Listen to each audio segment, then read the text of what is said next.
Welcome to the audio descriptive version of the Touching History Project video.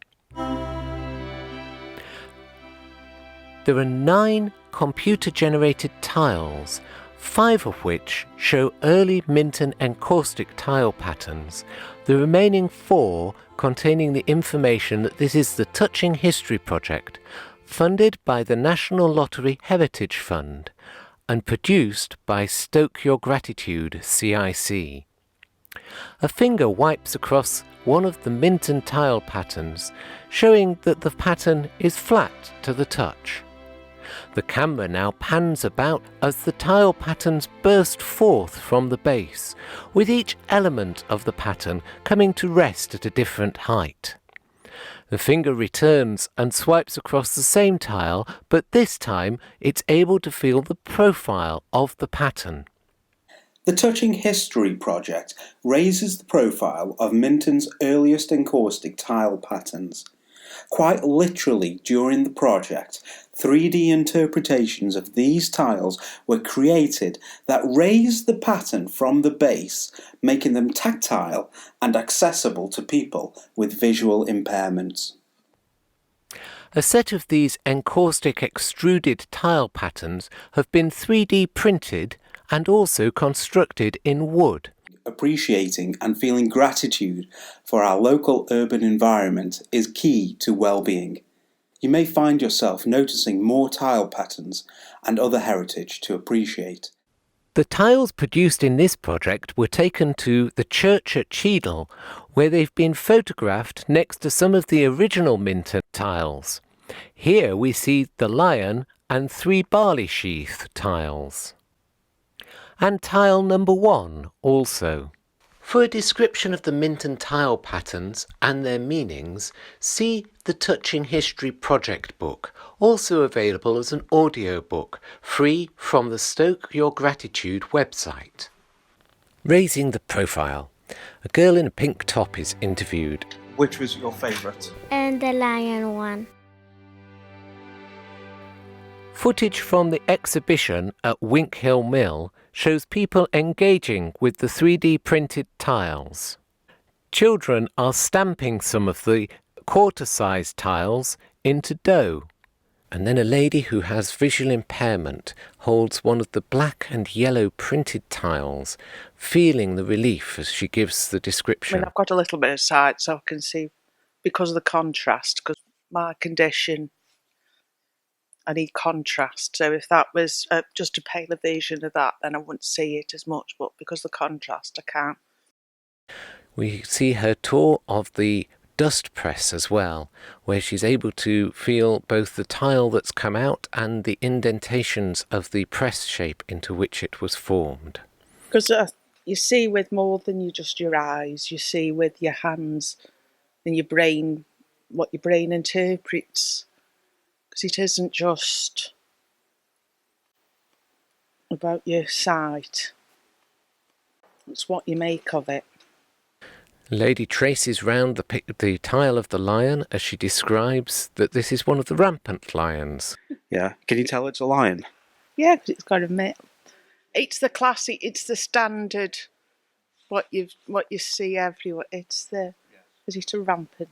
It is a rampant lion. See, we did learn something when we come through the door, didn't we? Exploring the heritage. These talks were given at the exhibition, and the first one is presented by Hans van Lemmen, who is president of the Tiles and Architectural Ceramics Society. So these 2 publications really stand at the beginning of what you call Minton Encaustic tile making. And of course, when you go through the pattern book, right, here's the inscription again, and that inscription, of course, is placed next to that famous number 1. Right? And now, of course, I would like to argue that number 1 isn't designed by that architect A.W.N. Pugin, right, who was actually active in the sort of Staffordshire area. Right? He was very well sort of known and acquainted with John Talbot, the 16th Earl of Shrewsbury, right? And by the time also, I think he knew Herbert Minton as well. and we cut to the tile book, the pattern book used by Minton to record the designs of his tiles, which is held in the Stoke archive. They had a public tour of the archive, and we can see some of the people on that tour going through the book and comparing the tiles with the 3D printed tiles and 3D manufactured tiles that were produced as part of the Touching History project. Back at the exhibition, we see Danny Callaghan, Director of Ceramic City Stories, talking about the location, and we see a pan round of the bottom of Hartshill Road in Stoke and turning into Swan Street, which is the site where the Minton factory producing the earliest encaustic tiles used to stand.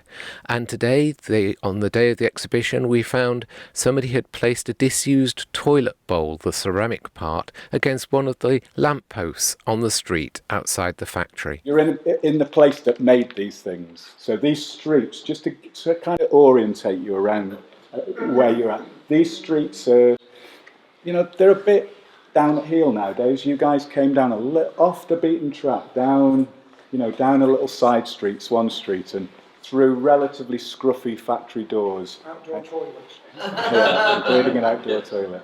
And you come through, and what you hopefully have already experienced in terms of the fabulous project descriptions and background, but when we go next door to people still making. So there's an awful lot of bad press in recent decades about Stoke-on-Trent. The ceramic industry more generally has sadly declined in many, many ways and places. And we had some very, very sad news about Dudson historic factory over the last 24 hours or so, which is a big blow. But I just want to kind of just say this is what's going on. Now, down all of these little back streets and behind all of these scruffy doors, you've still got a city of artists and scientists. We cut to the children experiencing the dust or granular clay and taking it in their fingers and feeling it as Danny explains how dust pressing works. Take a bit in your hand, yeah. And then just feel it. It's dust. They call it dust, but it's basically, it's called granular clay for... And it pushes that down onto there, it goes kadunk. It's a lovely sound. These quite large machines that press down into a little square indented plate, squashing the clay together and impacting it into what looks superficially like a finished tile, but these are before they're fired. It's like 8 elephants, wow, on top of that tiny little bit of dust that you've held. When that pressure goes on it, this is what happens. It becomes this. No extra. Nothing extra. So just feel that. You both hold each end and see if you can both break it. Okay? Yeah, watch your faces, but yeah. So Danny gives the tile to some of the children, and the girl with the pink top is there with a friend, breaking a tile so they can experience and feel that the dust, while it superficially is a tile, quite easily breaks and crumbles between your fingers because it's not yet fired. Did you break it? Oh! Okay, yeah, you see if you can break that in half. A young boy also breaks a tile and looks somewhat disappointed that this didn't require a great deal of his strength. Okay, so it's like a wafer, yeah? So can you feel it? So just going back to what it means is when it's been pressed. Appreciating our surroundings. While on the archive tour, we interviewed some of the people there, and this is one of the ladies who remembers seeing the lion motif at Alton Towers. You recognise that tile? Yeah, that's right, the one with the lion on, from the Talbot family, is it? Or from Alton Towers? Because I've seen it up at Alton Towers at the castle. Back at the exhibition space. But it makes life a lot more interesting, if you know what's about you, doesn't it? Yeah. And that's a case for everybody. If it's a case for me, it's a case for anybody. 4 out of these 5 tiles are to do with John Talbot. So you'll see that in the book later. So the first one is a medieval reproduction, but then the other 4 are coat of arms related to John Talbot or his family. The children who visited the exhibition are shown interacting with some of the tile designs and also drawing some of the tile designs, sometimes copying them, sometimes being inspired to produce their own, and we had templates from the 3D printing that they were able to trace the designs. We also had a sequence of glasses provided to emulate different visual impairments, and a mother is shown with her young child in her arms trying on some of those different glasses, seeing what different effects on sight are.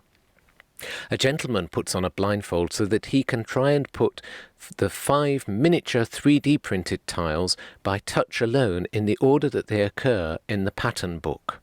To think that people put this much effort for something you walk on as well. It isn't just for show, that's what always fascinated me about Minton tiles. It's going to the detail for something you walk on, because you're not automatically looking at it. Even if you're sighted, I presume, you're just busy with other things like your phone and whatever. Gratitude and well-being. We have both one of the Minton Tile number 1s and its 3D full-size representation, while Brett Shah from Stoke Your Gratitude describes some of the purpose behind what inspired this project. So we created a project called Love Stoke. That was about being positive for the local area. Because one of the key contributors to well-being is noticing and appreciating and then feeling grateful for the things that are in our urban environment. See, if we're not appreciative of what's in our urban environment, our local environment, we can feel bad about the place where we live. But feeling good about the place that we live is really important. So this is one of the key contributors, especially in Stoke-on-Trent, where we're here, because pottery is abundant. There are many of the tiles at the exhibition. Some are modern-made encaustics using the old techniques, while others are later tile designs that are able to take more detail, able to being printed on a thinner biscuit. And the girl in the pink top is back again, explaining one of her favourite aspects of today was getting her hands dirty when she was breaking the tiles. What did you like today? Did you like anything here today? That I made my hands dirty. How did you make your hands dirty? By breaking the pottery. You've broken some pottery. Okay, that's good. Fantastic. I love these. Beautiful. Can take them home.